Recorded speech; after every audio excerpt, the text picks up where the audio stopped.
وأصحابه وبارك وسلم. صدق الله المولانا العظيم وصدق رسوله النبي الكريم ونحن على ذلك لمن الشاهدين والشاكرين والذاكرين. فرد صمد عن صفة الخلق بريء رب أجلي خلق الخلق كمالا. فرد صمد عن صفة الخلق بريء رب أجلي خلق الخلق كمالا. मकबूल तो है शाज है काबिल तो बहुत है. मकबूल तो है शाज है काबिल तो बहुत है. आईना के मानिंदे तो नहीं दिल तू बहुत है. आईना के मानिंदे तो नहीं दिल तू बहुत है. अल्हम्दुलिल्लाह আল্লাহ তাআলার দরবারে লাখো কোটি শুকরিয়া যেই মহান রব্বুল আলামিন আমাদেরকে আল্লাহ তাআলার দ্বীনি একটা মজমায় বসার জন্য তৌফিক দান করেছেন। এই জন্য সকলে দিল থেকে শুকরিয়া আদায় করি আলহামদুলিল্লাহ। আজ জোহরের পর থেকে আসর পর্যন্ত এই বাগানটা আল্লাহ তাআলার বাগান ছিল না, এটা একটা আজেবাজে চিন্তা ভাবনার মাঠ ছিল, স্কুলের মাঠ বলা হইতো। কিন্তু আল্লাহ তাআলা এমন সময় এই জিনিস আল্লাহ তাআলা দান করলেন যেই মাহফিলের ময়দানটা জান্নাতের বাগান আল্লাহ তাআলা বানায় ফেলেছেন। এই জন্য আবারও দিল থেকে শুকরিয়া আদায় করি আলহামদুলিল্লাহ। আল্লাহর নবী সাল্লাল্লাহু আলাইহি ওয়াসাল্লাম একদিন সাহাবা একরামদেরকে নিয়ে ময়দানের মধ্যে বসা। মায়ার নবী ডাক দিয়ে বলেন, এ আবু বকর, আমি এতক্ষণ কি বললাম তুমি আবু বকর শুনছো নি? আবু বকর রাদিয়াল্লাহু তাআলা আনহু বলেন, ও পয়গম্বর, আমি আপনার কথা শোনার জন্য, আমি আপনার বয়ান শোনার জন্য এত দিলের কান লাগায় শুনি যে আপনি পয়গম্বর একটা কথা বলবেন আমি আবু বকরের কান থেকে বাহির হয়ে যায়। আল্লাহ তাআলা রাসূল আকরাম সাল্লাল্লাহু আলাইহি ওয়াসাল্লামকে এমন একটা মুআজিজা দিয়ে দিলেন। মায়ার নবী এতিম, রাসূল আকরাম সাল্লাল্লাহু আলাইহি ওয়াসাল্লাম মাঝে মাঝে কান্না করে। আম্মা জান আয়েশা সিদ্দিকা রাদিয়াল্লাহু তাআলা আনহা বলেন, ও পয়গম্বর, আপনি কেন কান্না করেন? মায়ার নবী ডাক দিয়ে কয়, ও আয়েশা, তুমি আমার সুখের সময়ের বিবি, আর খাদিজা ছিল আমার দুঃখের সময়ের বিবি।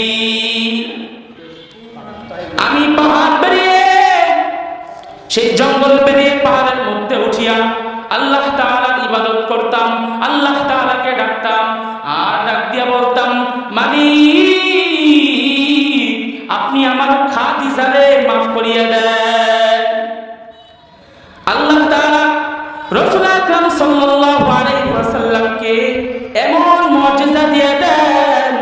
আল্লাহ তাআলা বলেন, আদম আলাইহিস সালাম থেকে মুহাম্মাদের আগ পর্যন্ত যত নবী আমি আল্লাহ তাআলা পাঠাইলাম, সব নবী রাসূল আমি আল্লাহর আশিক, আর আমি আল্লাহ নিজেই হইলাম মুহাম্মাদের আশিক। মায়ার নবী এতিম, শিশু নবী দাদা আব্দুল মুত্তালিব বসে আছে বারান্দায়। মায়ার নবী ডাক দিয়া কয়, ও দাদা আব্দুল মুত্তালিব, আমি আমার বাবার কবর জিয়ারত আমার বাবা কবর জিয়ারত করার জন্য আমি যাব। মায়ার নবী ডাক দিয়ে কয়, ও আম্মা জান, আমি আমার বাবাকে দেখি নাই। মায়ার নবী শিশু নবী মাঝের মধ্যে খেলা করেন। সবার বাবা সন্ধ্যা হওয়ার পর সবার সন্তানকে নিয়ে যায়। আমার আপনার পয়গম্বর মায়ার নবী শিশু নবী মাঝের মধ্যে কান্না করেন। আম্মা জান আমেনা ঘর থেকে বাহির হইয়া একজন লোককে বলে, অমুক জনকে বলে, এই মানুষ, এই একজন ব্যক্তি আমার সন্তান মুহাম্মদ রে দেখছো? বলে, না দেখি নাই। মুহাম্মদ আবার কে? মুহাম্মদকে চিনি না। মায়ার নবী ওদিকে মাঠের মধ্যে বসে কান্নার আওয়াজ। শিশু নবীর মা আমেনা যখন চলে গেলেন, যাওয়ার পরে শিশু নবীকে কোলে নিয়া বলে, মুহাম্মদ চল বাড়ি চল, সবার বাবা এসে সবার বাবাকে নিয়ে যায়।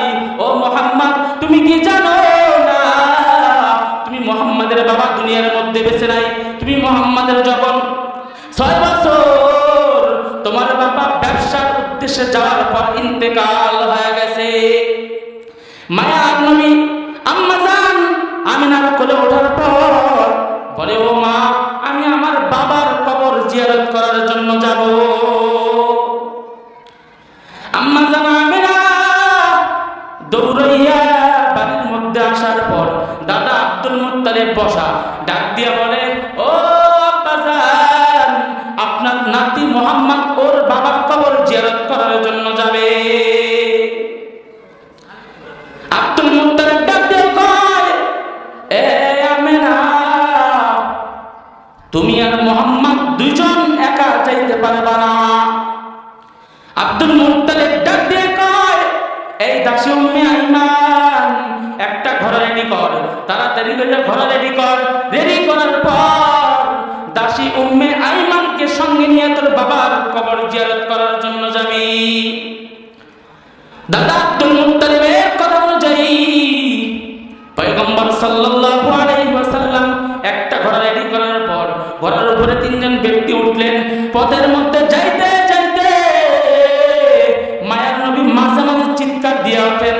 আম্মা জান আমিনা বলে, এ সন্তান, একটু দাঁড়া, আর কিছুক্ষণ গেলে তোর বাবার কবর আমি দেখতে পারবো।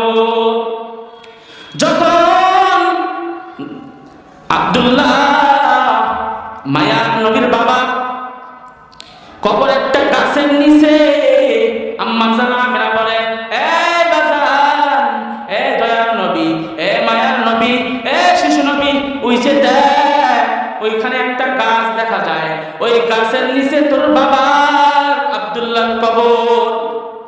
মায়ার নবী ঘোড়া থেকে নামার পর বাবার কবরের কাছে গেলেন। যাওয়ার পরে কান্নার আওয়াজ। আল্লাহ তাআলা বলেন, এ বন্ধু জিবরাইল, তাড়াতাড়ি যা, আমি আমার দোস্তর কান্না সহ্য করতে পারি না, দুনিয়ার জমিনও মুহাম্মাদের কান্না সহ্য করতে পারে না। তাড়াতাড়ি মুহাম্মাদরে উঠাইয়া আবার ঘোড়ার উপরে উঠাইয়া দে। তখন জিবরিল আলাইহিস সালাতু ওয়াস সালাম এসে বলে, ও পয়গম্বর, আপনি কেন কান্না করেন? আল্লাহ তাআলা আমারে পাঠাইছেন আপনারে উঠাইয়া আমার বাড়ি রওনা দেওয়ার জন্য। ইতিমধ্যে মায়ার নবী ঘোড়ার মধ্যে উঠলেন। ওঠার পরে কিছুক্ষণ যাইতে যাইতে যাইতে যাইতে মায়ার নবীর আম্মা আমেনা বলে, এ দাসী উম্মে আইমান, ঘোড়াটা থামাইয়া দে। রাসূল আকরাম বলে, ও আম্মা জান, কেন ঘোড়া থামাবে? আম্মা আমেনা দিয়ে কয়, এ সন্তান, আমার কেমন যেন পেটের মধ্যে ব্যথা করে। রাসূল আকরাম সাল্লাল্লাহু আলাইহি ওয়াসাল্লাম বলেন, ও মা, কিছুক্ষণ যাওয়ার পরে ঠিক হয়ে যাবে। কিন্তু না, ঠিক হয় না। আবার মা আমেনা ডাক দিয়ে কয়, এ দাসী উম্মে আইমান, ঘোড়াটা থামাইয়া দে। যখন ঘোড়ার